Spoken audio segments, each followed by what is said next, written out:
As a gay man, there's not a country that's run by Muslims which I could live in. One of my best friends is in hiding again tonight, Dayan Hirsi Ali, because of what she says, and she'd be killed if she went to any Muslim country. And I think that matters. And I think the way in which this affects our personal lives does matter, and we should not ignore it. We have the great blessing of living under this system, and we take it for granted, and we spit on it, and we can because we're living in that freedom. But I beg you, ladies and gentlemen, not to pretend that that means that we shouldn't assert the superiority of that system, because that is what it is. It is a superior system. It doesn't, I would stress this, it doesn't have to be violently asserted. Rights and values are not asserted by violence.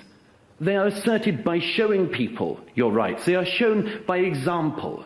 If you do not speak up for your rights, if you do not say that you think that the rights that you enjoy should not be enjoyed by other people, or people with darker skin, or people in other countries, then I submit that you make a great error of judgment. It is also really a privileged position to stand here and say that there are citizens in this country by virtue of their ethnic origin who can have their citizenship withdrawn from them. It is there is something it's nothing to do with ethnic origin. It is a racialised conception of citizenship that says that you can take away people's citizenship. No, that is completely their origins are not native. That is completely unacceptable. We're talking about behaviour. Can I ask? The only reason that we can consider taking away his citizenship is because we do not regard him as fully British, and that is a racialised conception of citizenship. If I could just correct that. Correct me, the problem about what Miriam's just said, among other things, is you can do the thought experiment another way. Let's say a pseudo-state was set up in another country in the world. It's not a state. I know it's not a state, you know it's not a state, they think they're a state, they call themselves a state, and a lot of people who burn their passports or go over to fight for them believe they are a state. Let's pretend another pseudo-state was set up from any other religious or other kind of background. If people from Britain were going to that state of any background or any origin, and they were cutting off people's heads and raping women and children and so on, I think this country would take a rather tough stance about it. And I think, among other things, one of the things we would look at was withdrawal of passports, among other things. If you say you are signed up to this appalling state, then maybe we take you at your word. Miriam's case is there is a racial element. But there should not ever be. But I think something Miriam said that we really must come back on is that somebody is not considered fully British. Absolutely. You are either British or you're not. Well, then you can't withdraw somebody's citizenship. They're British citizens and we have to deal with it. If I can say so, not only has it not got anything to do with race, but the bit that Miriam has not mentioned, which it has a very great deal to do with, is religion. This has a great deal to do with religion, and we have not so far discussed the religious aspect of this, because Islamic State calls itself Islamic State for a reason.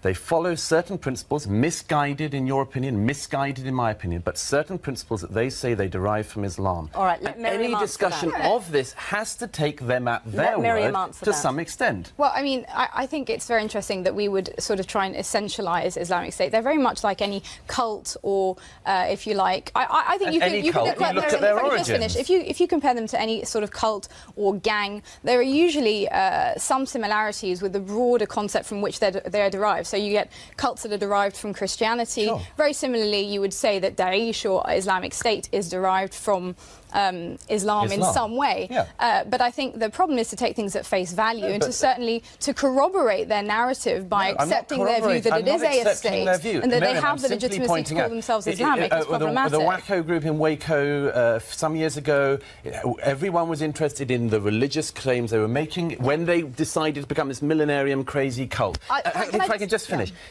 This is a crucial thing we cannot avoid. I know it's uncomfortable, I know we want to keep avoiding it, but the religious aspect, which Miriam didn't want to talk about, is a vital part of this discussion. And it's reliant upon Muslims of all kinds to take that on and tackle it. Mr. Ramadan then went on, and I think this is an important thing to talk about, to immigrants. He did exactly the same thing that Mr. Glass did. He treated us as a society as if we were a society that just abuses immigrants, that imprisons them, locks them up. I don't know where he gets that from. I see immigrants all across our streets, many of whom are doing very well. Most people in Britain have welcomed them. There hasn't been mass violence against these immigrants. By and large, they have been welcomed. How does that happen? How would the reverse happen in Saudi Arabia? How would the reverse of that happen in any Islamic culture? Why is it that every Jew in the Middle East has had to go to Israel? Why is it that we have made the de facto agreement that if there is to be a Palestinian state, it has to be Judenrein, clear of Jews? Because we treat them by a different standard, ladies and gentlemen, and we know it, and we will not do what we need to do, which is to say this is what works for us, and this is, we believe, what could work for other people. Mr. Ramadan said that we need dialogue. I agree. Everyone agrees we need dialogue. But where does it start? Would it start, for instance, with making a joke, contra Mr. Khomeini, not a very funny man? Or would it start with an article, perhaps? Would it start, perhaps, with a film? It did, a few years ago, with Submission, and Theo van Gogh was killed. Could it start with making a joke, perhaps? A joke in a cartoon? Well, apparently not, because we know that there were burnings and killings and lootings and riotings across the globe in reaction to those cartoons. If you're going to start a dialogue, what could you do that would be smaller than drawing a cartoon? If anyone has an idea, please let me know. But this dialogue, which we keep on being offered, is not reciprocated. And we can have the dialogue here, in the West, tonight. But how many of the countries that will be talked about by the other side could we have the same dialogue in? We get to discuss our failings because we are in the West. We get to analyse our failures because we are here. And I think that matters. All right, disagree more. I'm elated by the death of Osama bin Laden. As I think any decent person should be. I think this doesn't demean America. It reminds people of who has been right in this conflict, who the victim is, and who the perpetrator is. Osama bin Laden did not allow any of the 3,000 people in New York and Washington on 9/11 any rights. He took away every single right that any of the people in those cars or their families had. He didn't grant any rights to the families or the victims of the 7/7 subway and bus bombings, which he inspired. It went on, and it's a good thing that the story has now finished. It was military forces that were sent into that compound, and soldiers are trained to fight, and they're trained to shoot and to kill. And if this had been a police operation, then we would have sent police in. America would have sent police in. Pakistan would have sent some police into the building. But it was Osama bin Laden. They knew it wasn't a police operation. It was an army operation. And in an army operation like that, it's very likely that shooting is going to occur, as it did from both sides, apparently, and that somebody's going to get killed. But I just want this absurdity of all the time of treating people who have broken every single aspect of the rule of law, who then, when they're killed, suddenly all of these people come out and say the rule of law must be applied to Osama bin Laden. We have to remember who the victim is and who the perpetrator is in this. Yasmin says about, we must show, as it were, our principles. We must show that we're better than them. We are better than Al-Qaeda. We don't have to show that, Yasmin. No, you do. Hang on, Yasmin, just wait a second. But the point is what Yasmin is doing, and what many people are doing at the moment, is holding America and our allies to such a uniquely high standard that no society could ever live up to it. That even the worst enemy of a society has to be buried according to the customs that they would want. I can't raise it in me, Yasmin, to think that whether or not the customs around his burial were perfect in your eyes is the most important thing in the bin Laden story.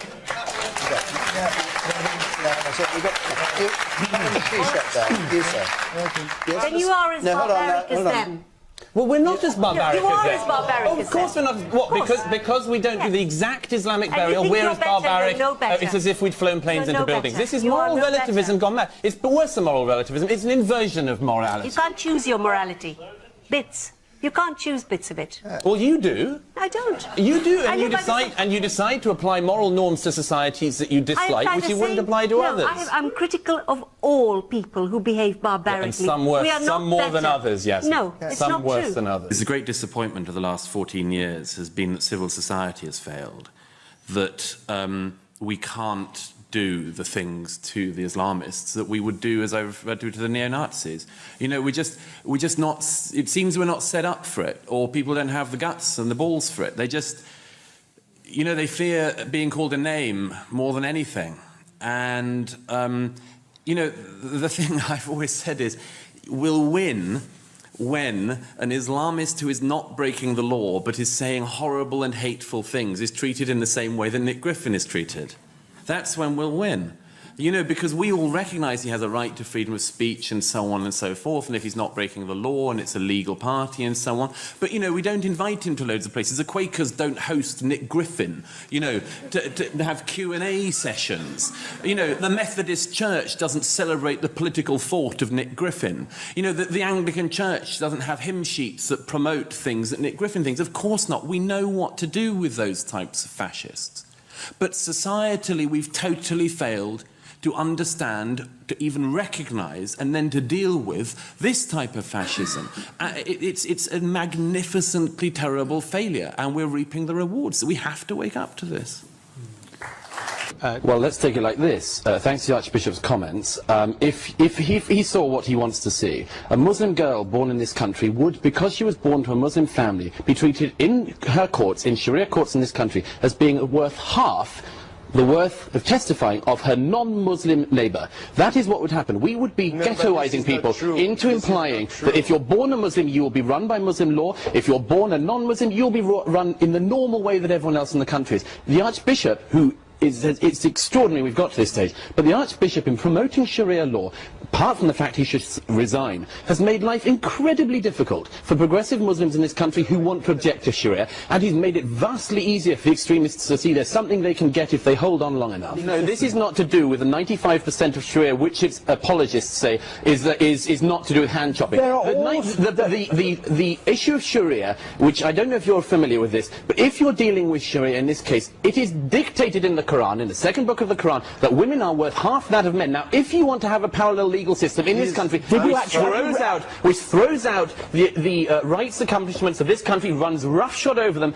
and decides that women are worth half of you, then I resent the fact that you're trying to speak for anyone, let alone Christians. Have you actually read the lecture, and did you see in the lecture? I read the lecture, and I found out what I could from it, and I listened to the interview he gave, in which, might I add, in his interview, he said that it was wrong that everyone should be treated under the same rule of law in this country. He said that there were problems from that. I don't think there are problems from that. I think that's one of the best accomplishments we've got, that everyone is equal before the law. And the head of your church is saying that it should be different. You are doing, Mr. Do you think it's Islamophobic to point out that we think that women should be treated equally to men? Let me finish. Let me finish. The people should understand, and our fellow citizens should understand, that the Muslims are not asking for a parallel system, and there are many interpretations relating to Sharia, and it's much more open than that, and don't come with something which is a superficial discourse. I'm sorry to say, Suhaib Hassan was on the television last Sunday night. Not acceptable. Last Sunday night, Suhaib Hassan from the Islamic Sharia Courts of Britain was on the televisions across this country on Channel 4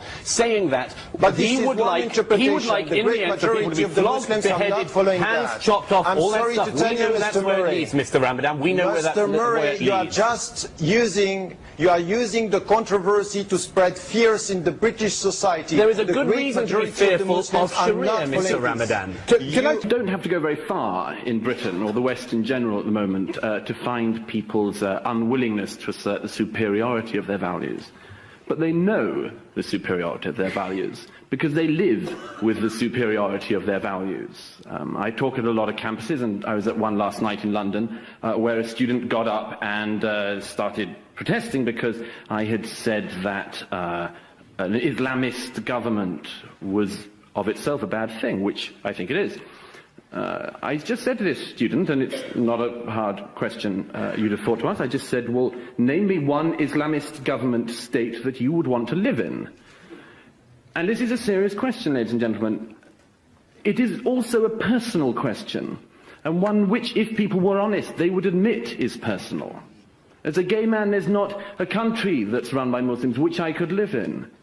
One of my best friends is in hiding again tonight, Dayan Hirsi Ali, because of what she says, and she'd be killed if she went to any Muslim country.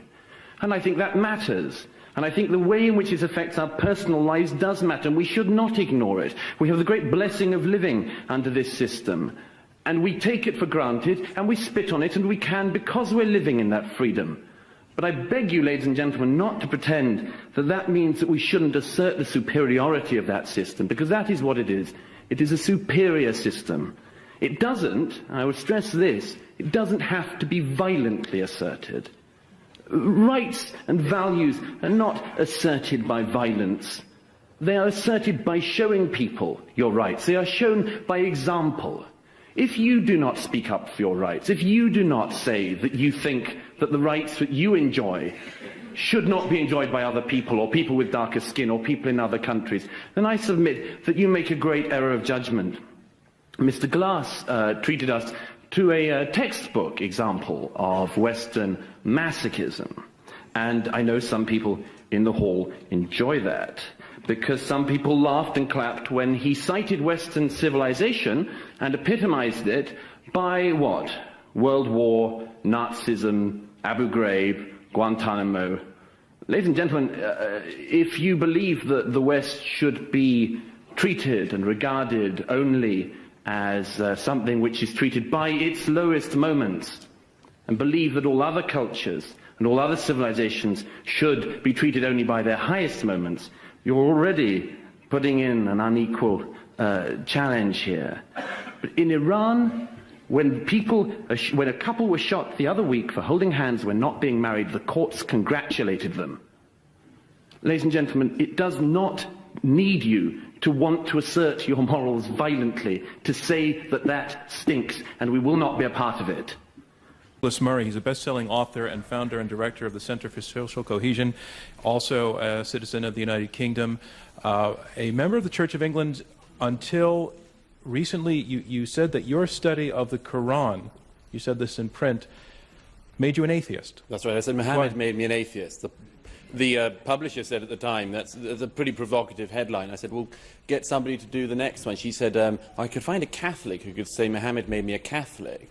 I said, how about trying to make it a three-part article and get a third one, somebody saying Muhammad made me a Jew? And that one would be the trouble. Douglas Murray, ladies and gentlemen.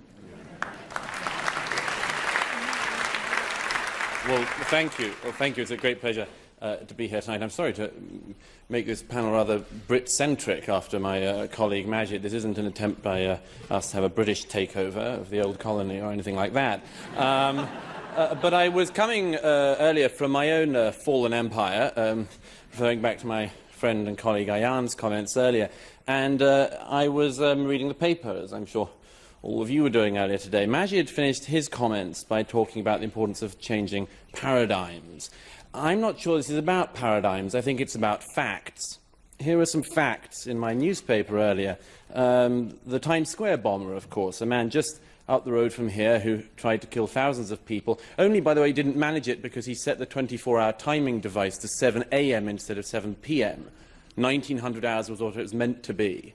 If he had have got that bit right, thousands of New Yorkers would have died earlier this year again. I see further in the paper 12 suspects arrested in France in a network trying to recruit people to go and fight American and other troops in Afghanistan. I turn to another page of the newspaper, and the city I've just flown off from this morning, a Muslim London Underground worker who was, had written to his wife, who was off to try to become a martyr for Allah, as he says. He says, more than anything, I wish Allah to grant me martyrdom. Ladies and gentlemen, we have to look at facts. We should also just quickly, if I may, refer something to the wording of tonight's debate. Ayan's already mentioned this, but I mean, let me put it this way. You're I'm sure, a liberal-minded New York audience, or at least I hope you are.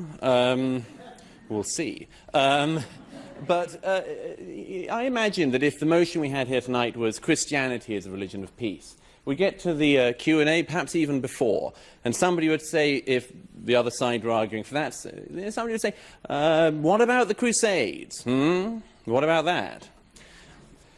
And then there'd be some other clever clogs who'd say, what about that Florida pastor the other week? That was a nasty business. That's Christianity for you. If we'd had tonight, Judaism is a religion of peace, the other side were trying to argue that. Sure as anything. There'd be people popping up in the hall tonight saying, oh, there's this bit in one of the Old Testament books, really, really bad. All sorts of massacres going on. Why don't you talk about that? There might even be people trying to say that, the argument that Judaism was a religion of peace couldn't be argued because people would say, look at what Israel is doing, and isn't that a direct response, and so on. So let's not have a debate about Islam and whether or not Islam is a religion of peace without talking about the facts to do with Islam. It's an absurd situation we're in, where nothing that anyone does whilst being Muslim is any responsibility of Islam's. Yet anything anyone does whilst being a Christian or a Jew is responsibility of all Christians, all Jews.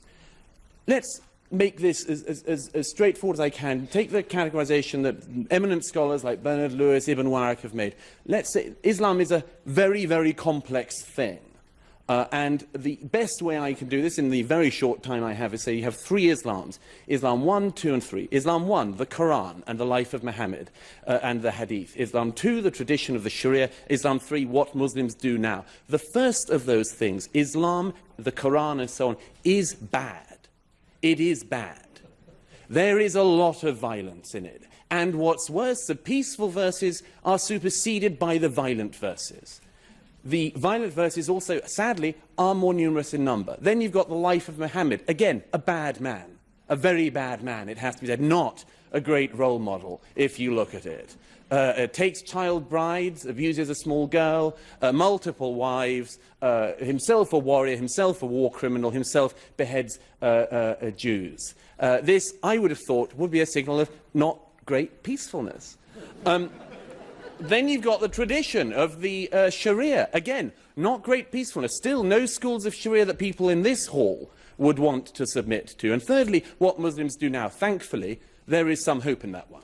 Because most Muslims, thank goodness, I almost said thank God, but old habits die hard. Most Muslims don't do what those texts say. Because they exercise their judgment as moral beings without having to refer to defunct holy books. Now, look, I wish that Zebra and Majid were the spokespeople of Islam. It would be lovely, although in Majid's case it would have taken rather too long if everyone had to go for 14 years preaching the downfall of America and then said, no, not so much. But we are where we are. Anyhow, I wish they spoke for Islam. It would be great. But the fact is that tonight, the organisers of this debate asked a number of clerics. None of them would show. Specifically, they wouldn't show and debate against Ayaan Hirsi Ali. Myself, I don't think they cared. But no, it's very interesting that they will not debate. Time and again, the actual leaders of your religion will not debate this. And you're left with people like we have here. The reason why is, of course, is that the leaders of the religion show such terrible lessons. It is not a small thing. It's not, as it were, a detail. It's not like a wacky Florida pastor. That you've got the largest Sunni state of Saudi Arabia, the most important Sunni state in the world, the most extraordinary closed prison of a society. It's not a detail, it's not a one-off nut job that the Shiite Republic of Iran is what it is, led by the people it's led by. That is not an accident, it's not a detail. The thing that worries me is that although tonight we hear from the fellow panellists here about how Islam is a religion of peace, the fact is that the people who are making the decisions in the religion, the people who are preaching the religion, the heads of that religion, people like Sheikh Qaradawi, who broadcasts anti-Semitic, the most appalling filth every week on the main networks, that is the faith that's speaking for you guys. I wish that, Zeba, you were on every week on Al Jazeera, but you're not. Qaradawi is. The problem is that Islam is an unstable component. As a religion, an unstable component. 1,000 years ago, the Mu'tazilites tried to reform the religion. They were wiped out. The fact is that Islam is many things, many, many things. But to say it's a religion of peace is nonsense. It's to ignore reality. It's to ignore very difficult but necessary facts. Not paradigms, but facts. To say that Islam is a religion of peace is to say something based entirely on hope. It's to elevate a hope into truth. And I hope, as you all know, history teaches us that's a very bad thing to do. Thank you. Thank you, Dr. Smart.